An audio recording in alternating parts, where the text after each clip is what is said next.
Hello guys, നമ്മളെ കക്കിരിക്കുക, നാടൻ കക്കിരിക്കുക ഉണ്ടായിട്ടുണ്ട് കേട്ടോ. കുറേ കക്കിരിക്ക ബെഞ്ചാണ്. കുറേ കിട്ടിയിരുന്നില്ല. എല്ലാവരും ഇങ്ങനെ ഇതൊക്കെ കുത്തി പ്രാണികൾ കുത്തിപ്പോയി ചീത്തായിപ്പോയി. ആദ്യമായിട്ട് ഒരെണ്ണം ഉണ്ടായിട്ടിപ്പോൾ വിണ്ട് കിട്ടിയിട്ടുണ്ട്. ഉണ്ടാ ഗൈസ്, ചെറുതാണ്, അധികം വലിപ്പില്ല. ഞാൻ കടയിൽ നിന്ന് മേടിച്ചിട്ട് കുരു എടുത്ത് ഉണക്കി മുളപ്പിച്ചുണ്ടാക്കിയതാണ്. ഉണ്ടാ ഗൈസ്, കുറേ കക്കിരിക്ക പിഞ്ച് കിട്ടി. കുറേ കിട്ടിയ കക്കിരി പിഞ്ചത് ഇതിൽ നിന്ന് ഉണ്ടാ കേടായി പോകുന്നുണ്ട്. നീരൂട്ടി കുടിക്കാൻ എന്തോ പ്രാണി വന്നിട്ട് ഇതാകുന്നുണ്ട്.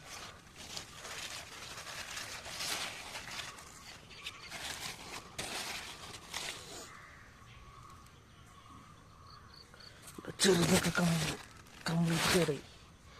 മരുന്നൊന്നും അടിച്ചിട്ടില്ല. നമ്മൾ ഫുള്ള് ജൈവവളം തന്നെയാണ്. ചാണാനും വെല്ലുപൊടിയും